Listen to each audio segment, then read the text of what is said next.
வணக்கம். இன்னைக்கு நம்ம 11th கான்ஸ்டிடியூஷன் பார்க்க போகிறோம். 11th அண்ட் 12th கான்ஸ்டிடியூஷன் எதுக்காக படிக்கணும் அப்படின்னா, ஜென்ரலாக நம்ம படித்தோம் அப்படின்னா பார்ட்ஸ் எதுக்காக வருது, ஷெட்யூல் எதுக்காக வருது, ஆர்டிகல்ஸ் எதுக்காக வருது, நம்ம இதை எதுக்காக படிக்கணும் அப்படிங்கிறத தெரிஞ்சுக்கலாம். இதெல்லாம் படிக்கும்போது ஒரு புரிதலோடு படிக்கிறதுக்கு யூஸ் ஆகும். சரி, ஓகே. இன்றைக்கி கான்ஸ்டிடியூஷனில் என்னென்ன இருக்குது, 11th என்னென்ன இருக்குதுன்னு பார்த்துடலாம். எல்லாமே 11th உள்ள எல்லாத்தையும் கவர் பண்ணலை. ஒரு எக்ஸாம் பாயிண்ட் ஆஃப் வியூவில் என்னென்ன தேவையோ அதை கவர் பண்ணியிருக்கிறேன். உங்களுக்கு ஃபுல்லாக உங்களுக்கு வேணும், கான்ஸ்டிடியூஷன் 11th ஃபுல்லாக எனக்கு வேணும் அப்படின்னு சொன்னீங்கன்னா கமெண்ட் பாக்ஸில் கமெண்ட் பண்ணுங்கள். நான் உங்களுக்கு ஃபுல் வீடியோ அப்லோட் பண்ணுறேன். அரசியல் என்ற சொல்லை முதலாக பயன்படுத்தியவர் அரிஸ்டாட்டில். உலக நாடுகளின் செல்வத்தின் தன்மை மற்றும் தோற்றம் பற்றிய ஆய்வு அப்படிங்கிற நூலை எழுதினவர் ஆடம் ஸ்மித். இதில் என்ன சொல்லியிருப்பாருன்னா, பொருளியல் அரசியல் அறிவியலின் ஒரு கிளைன்னு சொல்லியிருப்பாரு. நாட்டின் அரசியல் போக்கை மாற்றி அமைக்கும் வலுவுடையவை பொருளாதார சூழ்நிலைகள். சமூகவியலின் தந்தை அகஸ்தே காம்தே, அரசியல் அறிவியலின் தந்தை அரிஸ்டாட்டில். எல்லா அரசின் கோட்பாடுகளும் மக்கள் நலனை டிபெண்ட் பண்ணி தான், மக்கள் நல்வாழ்வை டிபெண்ட் பண்ணி தான் இருக்குது. நெக்ஸ்ட்டு, முறைமைப்படுத்தப்பட்ட அறிவின் தொகுப்பு சில குறிப்பிட்ட கோட்பாடுகளின் அடிப்படையில் அமைக்கப்பட்டது அறிவியல். ஒரு லட்சிய அரசில் 5040 குடிமக்கள் வாழ்வது போதுமானவை அப்படின்னு யார் சொல்லியிருக்காருன்னா பிளாட்டோ சொல்லியிருக்காரு. நெக்ஸ்ட்டு, இறைமை என்னும் சொல்லின் பொருள் உயர்ந்த அதிகாரம். நவீன இறைமை கோட்பாட்டின் தந்தை ஜூன் போட்டின். இவர் பிரெஞ்சு நாட்டுக்காரர். அரசு தனது எல்லைக்குள் உள்ள குடிமக்கள் மற்றும் சங்கங்கள் மேல் தலைமையான அதிகாரத்தை செலுத்த வல்ல அதிகாரம் உள் இறைமை அப்படின்னு சொல்கிறாங்க. தன் அதிகார எல்லைக்கு வெளியே உள்ள யாரும் தன்னை கட்டுப்படுத்த முடியாத சுதந்திரமுடையது வெளியிறைமை.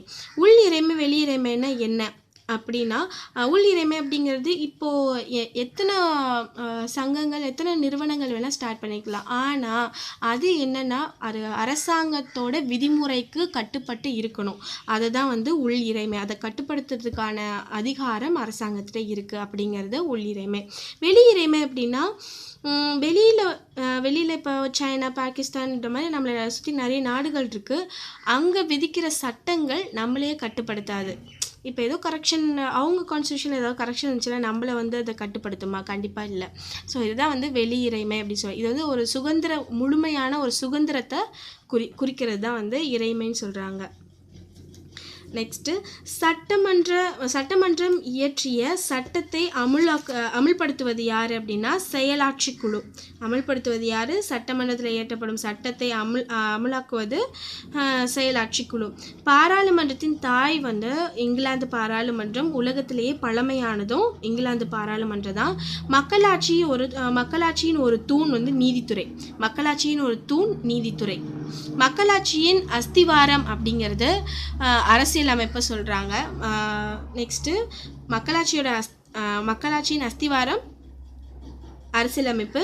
மக்களாட்சியின் வாழ்க்கை தரத்தை உயர்த்துவது அடிப்படை உரிமைகள். மக்களாட்சியின் வாழ்க்கை தரத்தை உயர்த்துவது அடிப்படை உரிமைகள். அடிப்படை உரிமைகளுக்கு புனித தன்மையுடன் கூடிய மரியாதையை அளிப்பவர்கள் அமெரிக்கர்கள். அதிகார பிரிவினை கொள்கை வலியுறுத்தப்பட்டுள்ள அரசியலமைப்பு அமெரிக்க அரசியலமைப்பு. உலகிலேயே மிகப்பெரிய அரசியலமைப்பு நம்ம இந்திய அரசியலமைப்பு தான். கிபி 1857 எல்லோருக்கும் வாக்குரிமை என்ற அடிப்படையில் பாராளுமன்ற உறுப்பினர்களை தேர்ந்தெடுக்கும் அரசியலமைப்பு பிரான்ஸ் அரசியலமைப்பு. நெகிழும் அரசியலமைப்பிற்கு ஒரு எடுத்துக்காட்டு அப்படின்னா இங்கிலாந்தை சொல்லலாம். நெகிழ அரசியலமைப்புக்கு எடுத்துக்காட்டு அமெரிக்கா. நெகிழும் அரசியலமைப்பு எந்த முறை அரசாங்கத்திற்கு உகந்ததல்ல அப்படின்னா கூட்டாட்சி அரசாங்கத்துக்கு உகந்ததல்ல. வளரும் நாடுகளில் உகந்ததல்லாத அரசியலமைப்பு அப்படின்னா நெகிழா அரசியலமைப்பு. நீதிமன்றங்களால் நடைமுறைப்படுத்தப்படும் விதிமுறைகள் அடங்கிய தொகுப்பை தான் சட்டம்னு சொல்கிறாங்க. சட்டத்தை இயற்றுவது சட்டமன்றம். இயற்றப்பட்டு நடைமுறைப்படுத்தப்படும் சட்டங்களுக்கு விளக்கம் அளிப்பது நீதித்துறை. நீதித்துறைகளின் தீர்ப்புகள் அழைக்கப்படும் விதம் நீதி புனராய்வு. நீதி மனசார்பு சட்டம் பரவலாக பயன்படுத்தப்படும் நாடு இங்கிலாந்து. முற்றிலும் கட்டுப்படுத்தப்படா சுதந்திரம் இயற்கை சுதந்திரம். முற்றிலும் கட்டுப்படுத்தப்படா சுதந்திரம் இயற்கை சுதந்திரம். அனைவருக்கும் சமமான சமத்துவத்தை நிறுவது இராணுவம் சாரா தனிநபர் சமத்துவம், அதாவது சிவில் சமத்துவம். அதிகார பரவலை பஞ்சாயத்து ஆட்சி என்று கூறியவர் நேரு. தனது நிறுவன அமைப்பு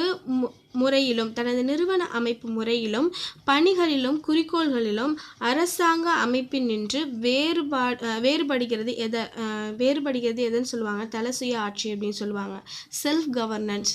ஓகே, தலசுய ஆட்சி நிறுவனங்கள் சிறப்பாக செயல்பட நிதி முறையை பன்முகப்படுத்துவதற்காக ஆணையத்தை ஏற்படுத்தியவர் மேயோ பிரபு.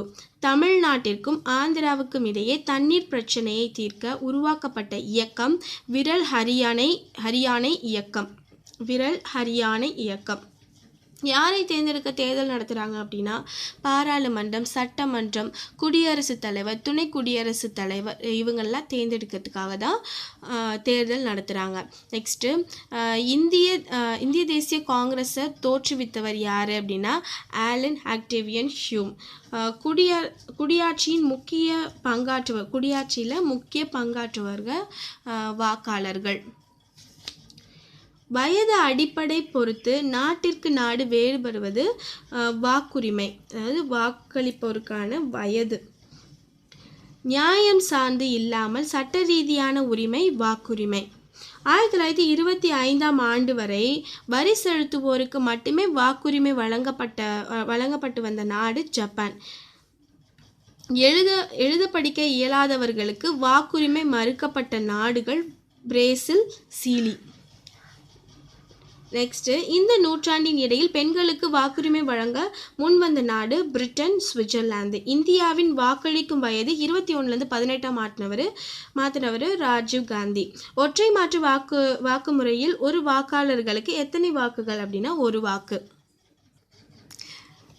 அரசு என்பது அரசியல் சார்புடைய அமைப்பு.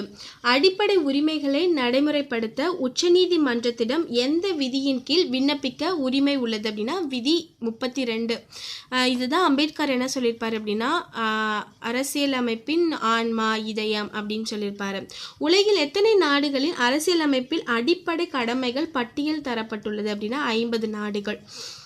கட்சி என்பது கூட்டு வாழ்க்கை அமைப்பு. அரசியல் அதிகாரத்தை ஏற்று செல்லும் வாகனம் அரசியல் கட்சிகள். கட்சிகளின் வகைகள்: பழமைவாதிகள், மிதவாதிகள், பிற்போக்குவாதிகள், தீவிரவாதிகள். மௌரிஸ் துவேக்கர் 4 முறை கட்சிகளை சொல்லியிருக்கார். என்னென்ன? கட்சியின் உட்குழு, உட்பிரிவு, அணு, இராணுவம். மௌரிஸ் துவேக்கர் அப்படிங்கிறவர் கட்சியை 4 விதமாக பிரிக்கிறாங்க. என்ன அப்படின்னா கட்சியின் உட்கரு, உட்பிரிவு, அணு, இராணுவம். ஒற்றை கட்சி முறை ஒரு சிறந்த எடுத்துக்காட்டு அப்படின்னா சீனா கம்யூனிஸ்ட். ஏன்னா அப்போலேருந்து இப்போ வரையிலும் சீனாவில் கம்யூனிஸ்ட் ஆட்சி தான் நடைபெற்று வருது. இரு கட்சி முறை அப்படின்னா இங்கிலாந்து, ஐக்கிய அமெரிக்க நாடுகள். இங்கிலாந்தில் பழமைவாத கட்சி, தொழிலாளர் கட்சி. நெக்ஸ்ட்டு ஐக்கிய அமெரிக்க நாடுகளில் ஐக்கிய ஜனநாயக கட்சி, குடியரசு கட்சி. பல கட்சி முறைக்கு ஒரு சிறந்த எடுத்துக்காட்டு அப்படின்னா இந்தியா, பிரான்ஸ்.